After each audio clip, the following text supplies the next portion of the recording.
Welcome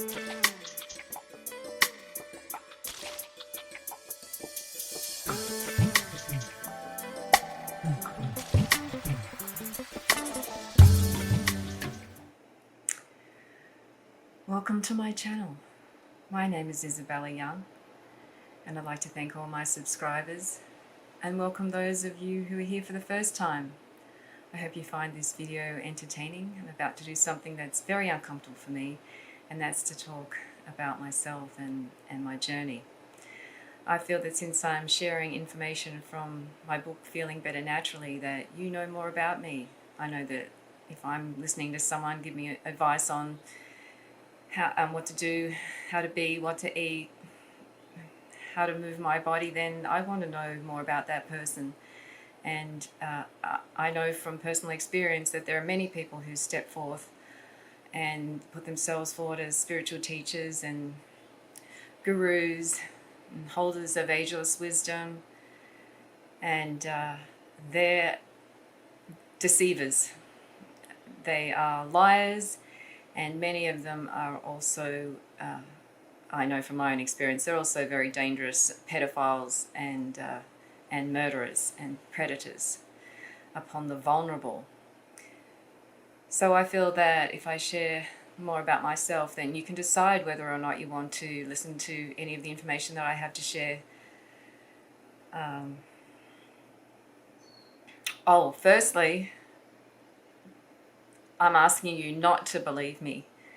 In fact, don't believe anything anyone tells you. Don't believe what the government's telling you, what the mainstream media is telling you, or religious leaders, scientists, doctors, teachers. Believe yourself. Believe in your intuition. Believe in your connection to infinite intelligence, and believe in what you know to be true, because that's the only way to navigate through life. There are so many deceivers out there who can lead us astray, and that's not what we need right now. The reason that we're in this pretty fucked up situation is because people believe what they're told, right from birth and all the way through school, and even now through television and Hollywood movies. But we've been lied to. So now we have an opportunity to see through the lies and the deception. And that's what my journey has allowed me to do. So who am I? I've asked myself that question many times. I remember when I first saw those two words, know thyself. I thought, what does that mean? And that started me on my journey. And I've been through some very low valleys and some very high peaks, both metaphorically and literally.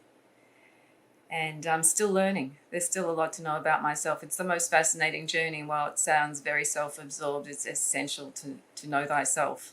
Because if you don't know yourself, then you can be easily taken advantage of. And that's what happened to me until I got to know myself. I have been in a messianic cult and lived to tell the story. But that's a story for another video. In this video, I'll be talking more about my childhood. Firstly, while I tell my stories, I want to make it clear that there are no victims here. I'm not a victim. I'm not blaming anyone for any of my circumstances. I wanted, chose, and created everything that happened to me in my life, and I'd like to thank all those who played their roles. I love you and I forgive you, and I'm grateful for all the lessons that you taught me. The most powerful tool I have found in the journey of self-knowledge is astrology. Astrology is not a parlor trick or worthy of a couple of lines in a magazine. It's an ancient science that is essential to understand in order to understand what's going on within us and without us, out in the world around us. And without this knowledge, we're seriously disadvantaged. The powers that are trying to take control of humankind at the moment, that have been around for eons, use astrology for every move, for every strategy, and every one of their plans is aligned with the astrology. I know as a woman, I can feel the way that the cycles of the moon affect my body, and it's really not that much of a jump to understand that the other massive bodies of energy that are in the same vicinity of in the cosmos as us have an effect on us and on our what's unfolding in the world at the moment. For instance, there's a stellium of planets in the sign of Capricorn. It's Pluto, Saturn, and Jupiter. And that energy signature is the signature of breakdown of old structures that are based in fear and the chaos that's necessary in order for the massive change to happen. And then the energies are of rebuilding so that what we create together will be good for all of us and not just the elite few.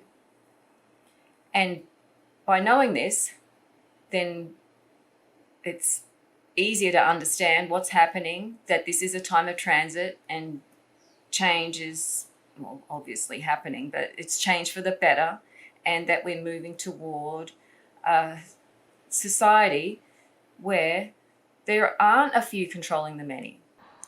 So it's my recommendation to get your chart done. Choose a school of astrology that's calling to you. I use sidereal and esoteric astrology, but I do also look sometimes at other schools of astrology. They all have wisdom to share. What's important is knowing what's happening in your chart personally and also what's happening in the skies that affects humanity, because we are at the end of a major cycles and beginning new cycles. So that's why what's going on in the world is going on. And once we understand that, then, well, for me, I know I'm fearless.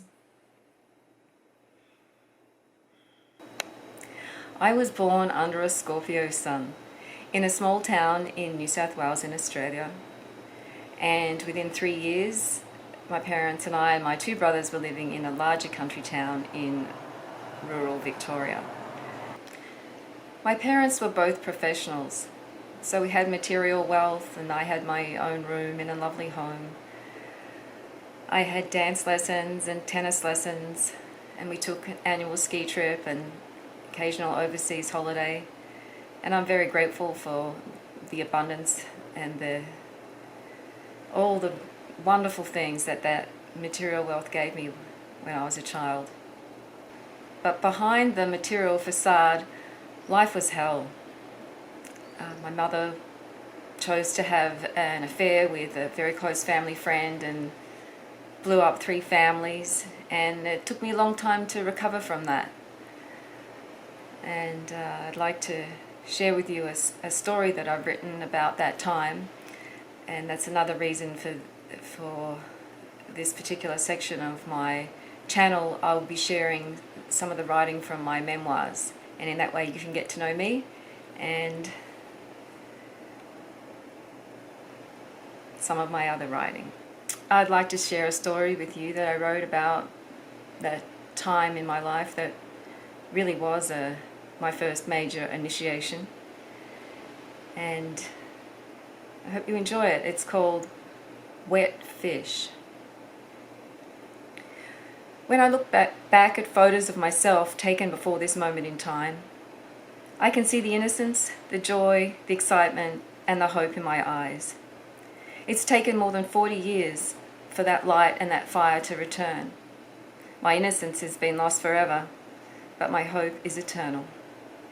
Summer, 1993. I'm 11 years old, lying in my bed and waiting for one of my parents to come in to say goodnight and turn out my light. It's one of our family rituals that gives rhythm and stability to my life, like dinner at the table every night, brushing my teeth, Vegemite sandwiches in my lunchbox, and Weet-Bix and milk and sugar for breakfast. I love being in bed in my room with the pretty pink and purple floral wallpaper and the mirrored closet where I keep my clothes, my tennis racket and my saddle and bridle. I love the new bedspread my mother had made to match the wallpaper. I love the ivy growing out of the bottle from the top of my bookshelf, hanging down and almost touching my favorite books: Born Free, Living Free, Forever Free, the Pippi Longstocking series. and many by Enid Blyton, including The Magic Faraway Tree and the famous 5 series. I love reading, and I read every chance I get, losing myself in tales of animals, adventure, mystery, and freedom. What I love most about my room is the window. I love the light that streams in and the ever-changing rectangular shadows it makes across the wall and linoleum. I love the view of our backyard. Being summer, it's still light, and I can see the row of camellias blooming outside my window. I love those camellias and their constant, generous blooming. They're flowers bigger than my hand, fleshy, pink, red and white against stiff, shiny dark green leaves. I can see the gnarly old cedar tree, which is infested with caterpillars at this time of year. Some mornings, Mum pours buckets of boiling water onto the brown, fuzzy trunk, and I watch as hundreds of caterpillars fall onto the ground, curling, writhing, and dying quick and slow deaths in a putrid-smelling soup of themselves. I can see the fig tree, which is laden with figs, plump and purpling in the summer sun. Only the birds and my mother love the figs, and she is feasting and making her famous fig jam, in addition to massacring caterpillars. Next to the fig tree is the paper almond tree. It's like a normal almond tree, but the shell is so thin you can crush it easily between 2 fingers, like a dry snail shell. I know every tree, every fruit and nut tree, and I can name them all. Black fig, pineapple feijoa, Granny Smith apple, Valencia orange, red plum, white peach, white nectarine, clingstone peach, paper almond, and black walnut. If I climb onto the tool shed at the side of the house and stand close to the edge and stretch my arms out all the way, I can reach the neighbour's blood plums. I can also reach the honeysuckle that hangs over our side fence for a sip of nectar. I watch the buds and the budding very closely.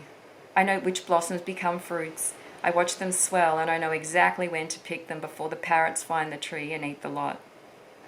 I love our garden, the weeping willow, the scented gums, the white magnolia tree, and the row of cypress along the fence. I know how to climb most of the trees, which branches to hold and step on, and how high to go before the branches get too thin to support me. I know where the nests are, and I sometimes find broken eggshells and baby birds that have fallen out of the nest. I drop worms into their yellow gaping mouths, but they usually die, and I have to dig their grave. My best friend is my neighbour, and she has a huge apricot tree that hangs over our side.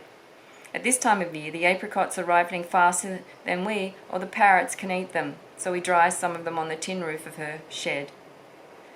We have our horses at the same riding stables near the river and the racetrack, and we ride together after school and compete in horse shows in the district. My horse is a 3/4 chestnut Arab mare named Appy, short for Absyrtus, the Greek name for the father of veterinary science. My father bred and named her. I asked for many years before he gave her to me on my birthday, when she was a rising 4-year-old and I was rising 12. I love my horse and I love riding her, although she can be unpredictable, moody, and flighty. Like me, I'm told. I've learned that I have to get straight back on her when she bucks me off, even if I'm really scared. I love my dog, my cat, and my tadpoles. I love my school, my teacher, my friends, and my parents, but not so much my younger brothers. They have joined forces against me, and they tease and torment me most of the time, and sometimes we fight with our fists. Apart from their constant annoyances, I feel happy most of the time. I love playing tennis and netball and going camping and water skiing on weekends. I have a boyfriend, and we say we will marry each other one day. We walk to and from school most days. Sometimes we hold hands, and we kissed for the first time in the darkness under the couch in the television room.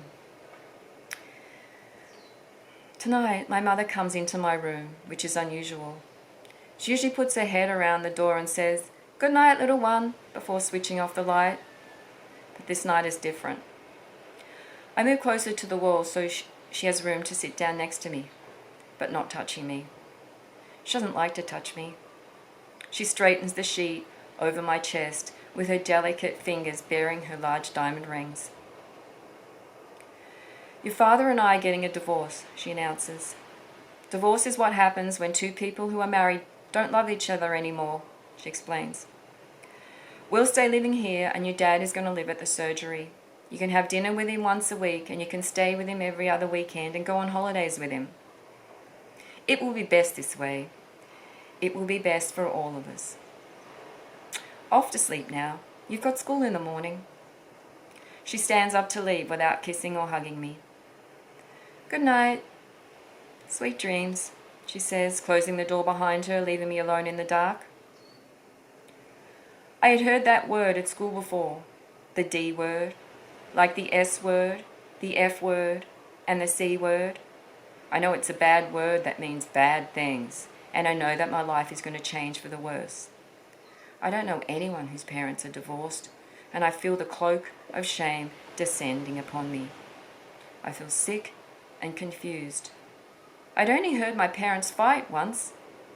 I was playing in the front yard with my dog when I heard my mother scream at the top of her voice from inside the house.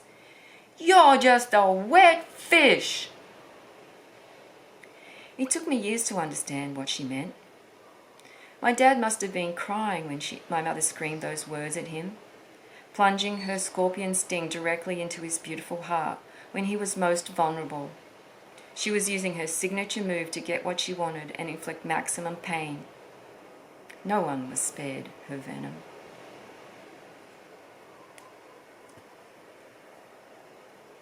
Thank you for listening. Thank you for your loving presence here at this time on Earth. May the entire universe be filled with peace and joy and love and light. May all hearts be filled with peace and joy and love and light. May the light of truth illuminate darkness. May all evil be vanquished, and may love hold dominion now and forevermore. Please and thank you.